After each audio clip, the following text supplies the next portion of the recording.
Chapter 1. Jacob was halfway through a bag of corn chips and emotionally invested in a 3-1 count with runners on second and third when his phone buzzed. He groaned, wiped orange dust onto his pajama pants, and checked the screen. Grandma Evelyn. He knew better than to ignore the call. Evelyn was 82, just eccentric enough to be legally considered a handful, and technically wheelchair-bound, though she still referred to her wheelchair as her chariot, and once threatened to joust a mall security guard for parking in a handicapped space. Jacob answered with the resigned enthusiasm of someone who'd just seen his team's best hitter strike out. "Hey, Grandma." "Oh, Jacob." "Wonderful, darling. I need a tiny favor, just the smallest speck of your time," he sighed. "I'm kinda busy, Grandma." "Are you busy being broke and watching grown men in tight pants miss a ball with a stick?" Jacob blinked. "Yes. Well then, wouldn't you like to be well taken care of?" she said, her voice lilting like a fairy godmother who'd just discovered online gambling. Jacob furrowed his brow. What does that mean? Evelyn lowered her voice to a conspiratorial whisper. "Would you like everything I have?" He paused. "Define everything. If you come over, that's a start." 10 minutes later, Jacob's half-functional 2009 Corolla was being winched onto a tow truck, courtesy of Evelyn's friend from Bridge Club, who knows a guy. Meanwhile, Jacob was awkwardly squeezed into the back seat of a cherry-red Kia Soul, driven by a man named Otto, whose dashboard was decorated with bobbleheads of historical figures George Washington, Ruth Bader Ginsburg, and what Jacob suspected was a miniature Julius Caesar wearing sunglasses. "Heading to Grandma's?"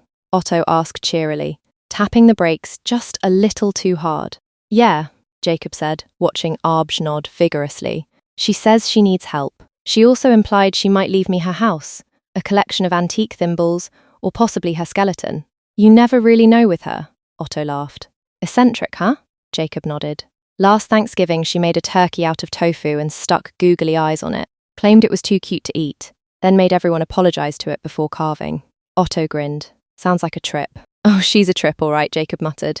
"Just don't know where this one's going." As the Kia pulled away from the curb with the mild rattle of something loose in the trunk, Jacob realized 2 things. 1, he was wearing mismatched socks, and 2, when Evelyn said, "Everything I have," she may have meant trouble. Chapter 2. Evelyn's home estate was less grandmotherly and more secret heiress with a penchant for floral wallpaper.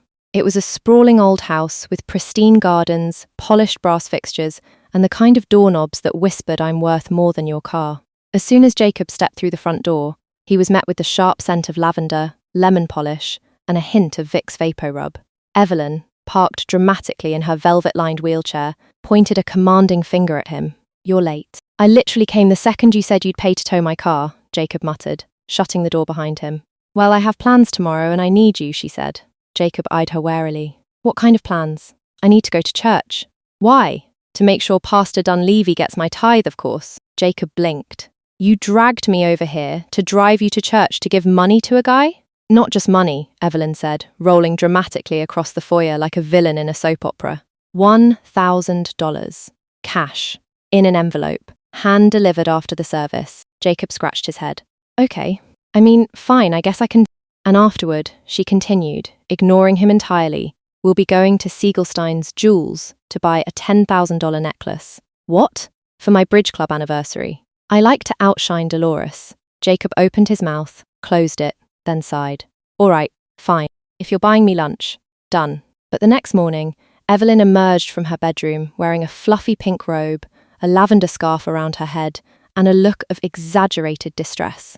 "I can't go," she croaked, lounging like a Victorian lady with a case of the vapors. "I have the trembles." "You were doing yoga on your bed 10 minutes ago. Gentle yoga. Now I need you to deliver the money." "I can do that." "No, you can't. It has to look like it's coming from me. Pastor Dunleavy needs to see Evelyn Farnsworth put that envelope in his hand. I want to see him sweat when he preaches about greed." Jacob smirked. "Then I'll just go as you." Evelyn sat bolt upright and shrieked with joy. "Great. Wait, no, I was kidding." She was already rummaging through her closet. "Hold on, no, I'm not," Jacob said, backing away. "You said it," Evelyn replied sweetly. "It's legally binding now. Family Rule No. 9. There is no family rule, no magic," she declared. Suddenly, Jacob's knees felt weak. It wasn't just guilt or obligation, it was something weird, magical. slightly scented like her lavender drawer liners. Against his will, he was reaching for her dresser drawer. His hands trembled, but not with resistance, no, with inevitability. He opened the drawer. Panties. Soft. Pink. Lacy. He blinked. Then, almost reverently, he picked up a pair and stepped into them, heart thudding. He added the matching bra padded and oddly comforting. "I hate how comfortable this is," he muttered, even as he reached for her nude-coloured stockings and carefully rolled them up his legs. The shapewear followed, pulling his midsection in with terrifying ease. Next came the padding hips, chest, derriere. He looked in the mirror and gasped. He was becoming matronly. Then came the peach-coloured dress. It was lightweight polyester crepe, soft and swishy. The high neckline with sky blue trim whispered decorum. The decorative buttons screamed Easter brunch. The sky blue belt cinched him just enough to form the illusion of a waist. The long sleeves brushed his wrists, demure and decisive. He slipped into the beige orthopedic pumps, surprisingly stable, surprisingly awful, and adjusted the silvery wig, pinning it into a tidy bun. The lace-trimmed head covering went on top, matched perfectly to the belt and trim. He slid a gold band onto his finger, pinned a dove-shaped brooch to his chest, and stared at himself. Then came the white gloves. And then the veil, a sky blue lace number that softened his features and blurred his identity entirely.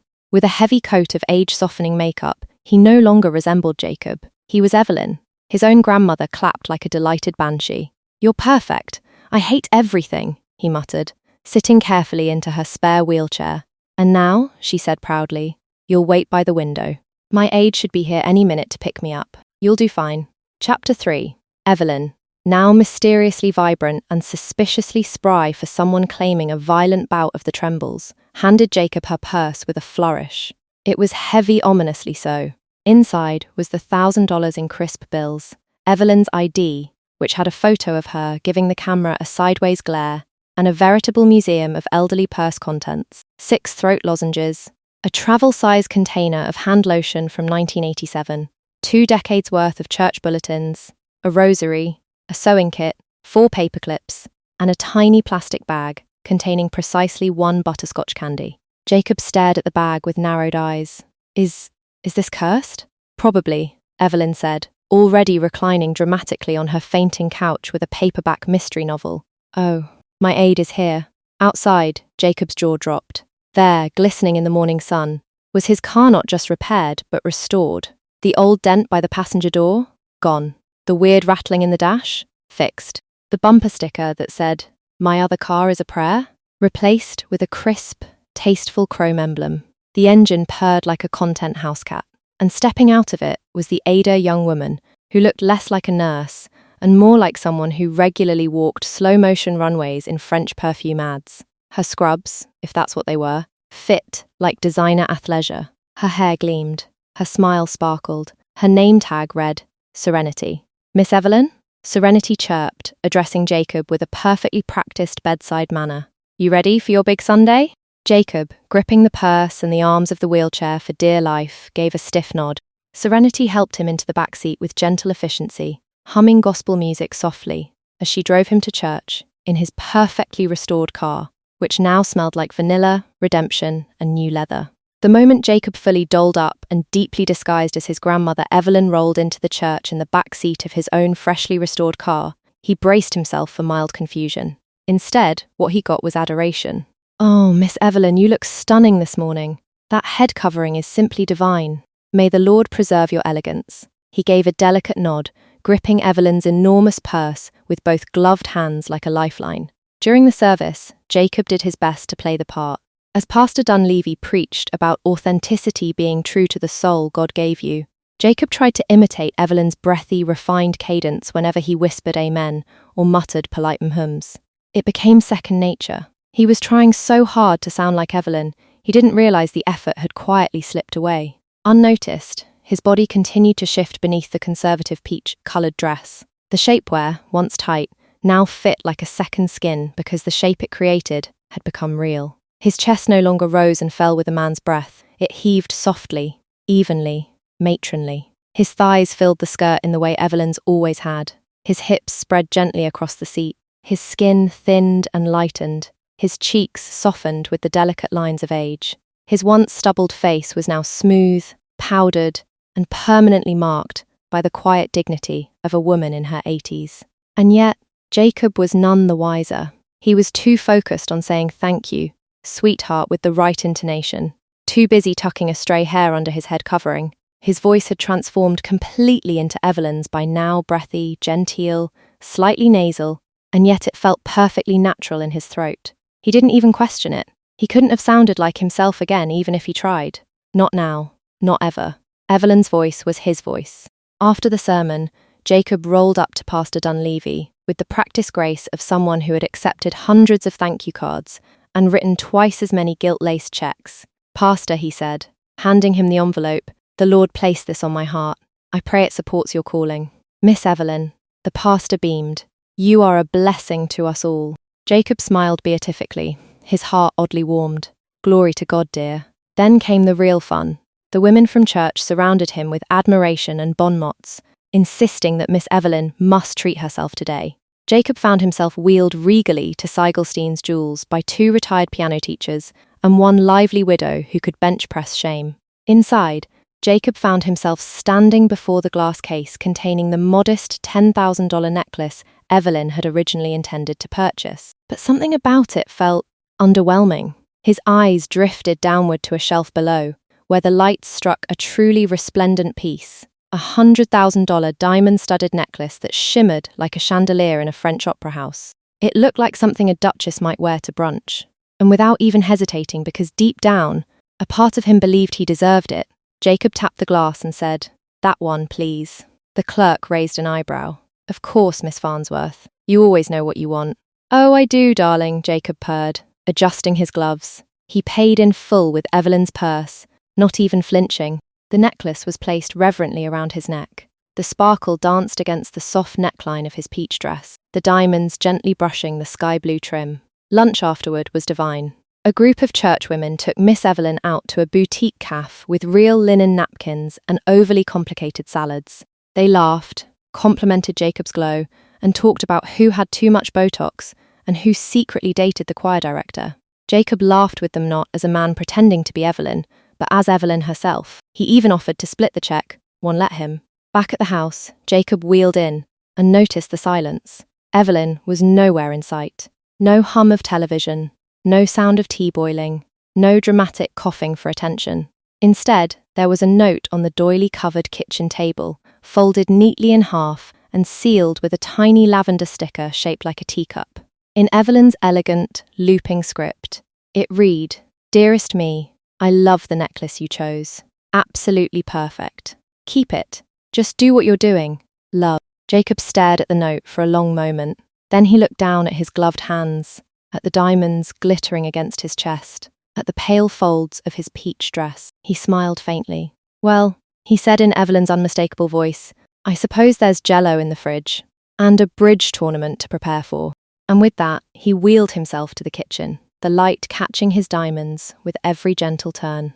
Chapter 5. Still riding the high from buying a necklace that could put a modest down payment on a yacht, Jacob, now Evelyn, in voice, body, and full peach-hued wardrobe, sat at the kitchen table sipping tea from a bone china cup decorated with tiny violets. He looked up at Serenity, his unnervingly glamorous aide, and said, in a perfectly demure grandmotherly tone, "I want to go to the ball game."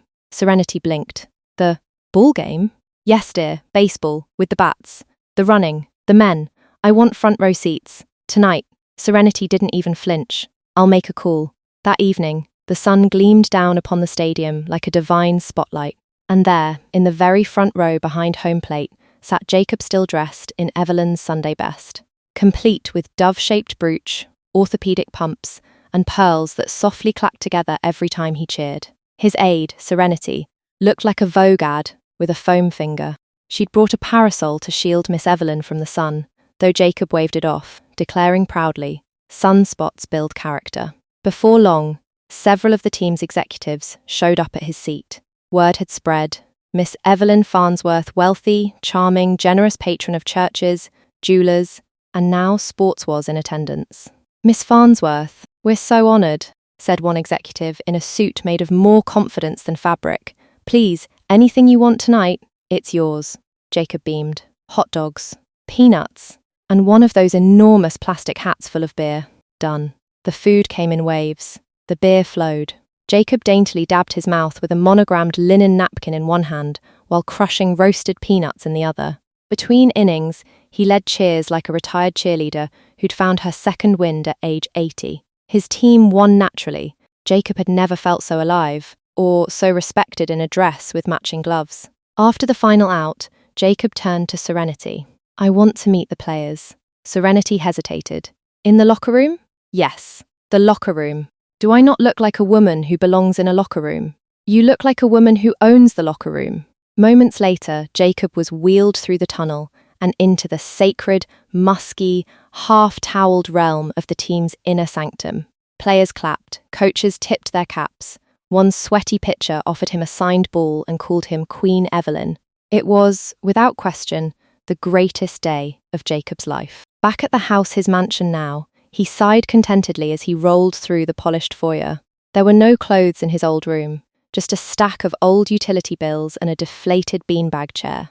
But in Evelyn's bedroom, in her velvet-lined armoire, were rows of nightgowns, all labelled and colour-coded by season and mood. He chose a cream-coloured flannel one with a tiny embroidered cat on the collar and slipped it on with surprising familiarity. There was no struggle, no shame, no question. He brushed out his silvery wig, patted on some night cream from a porcelain jar, and climbed into Evelyn's plush canopy bed, which smelled faintly of lavender and Werther's originals. As he settled beneath the quilt, he whispered softly into the darkness, I wonder if they'll let me throw the first pitch next week. And then, with a smile as peaceful as a sunset on a rocking chair, Jacob Evelyn drifted off to sleep. Chapter 5. Jacob awoke the next morning, wrapped in his flannel nightgown, nestled in layers of floral quilts, and surrounded by porcelain angels that smiled down at him with creepy benevolence. He felt good. Too good. Suspiciously good. Something, he decided, was off. He reached for the phone by the Bedivere rotary,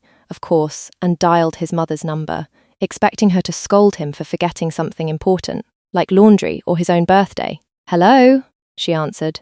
Hi, Ma. It's Jacob, he said, shifting into a voice that sounded suspiciously like he was asking for coupons at the pharmacy. There was a pause. I'm sorry, she replied kindly. I think you have the wrong number.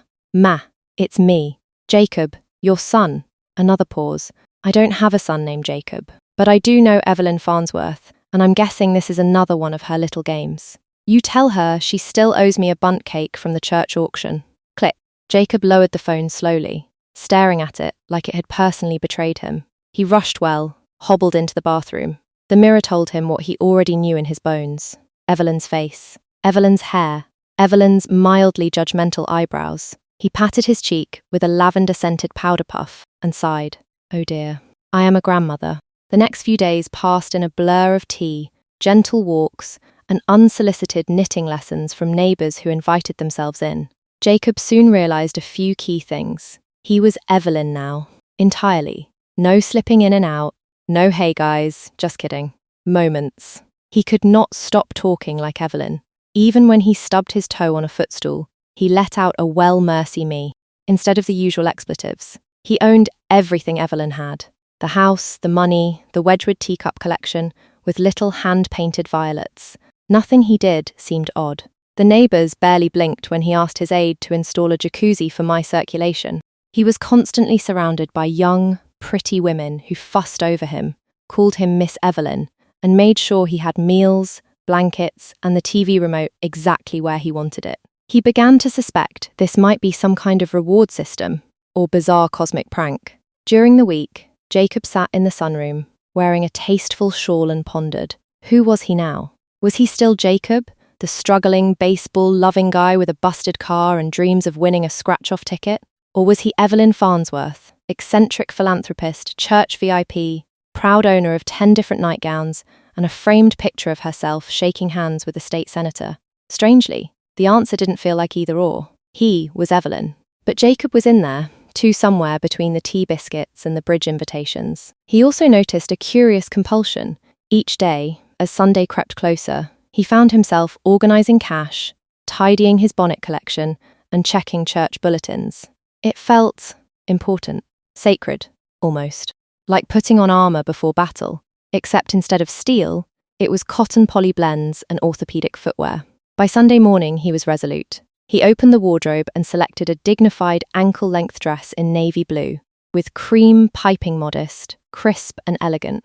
Its long sleeves buttoned at the wrist, the neckline was high and dignified, and the skirt flared slightly as if to say, "I have strong opinions about casserole." He topped it off with a delicate, lace-trimmed bonnet that fully covered his now naturally silver hair. It made him look like he was either headed to church or about to appear in a Ken Burns documentary. He grabbed his matching navy purse, still smelling faintly of lavender mints and responsibility, and turned to Serenity. "To the bank, dear." At the bank, the teller greeted him warmly. "Miss Farnsworth, getting the Sunday special?" Jacob nodded regally. "Yes, sweetheart.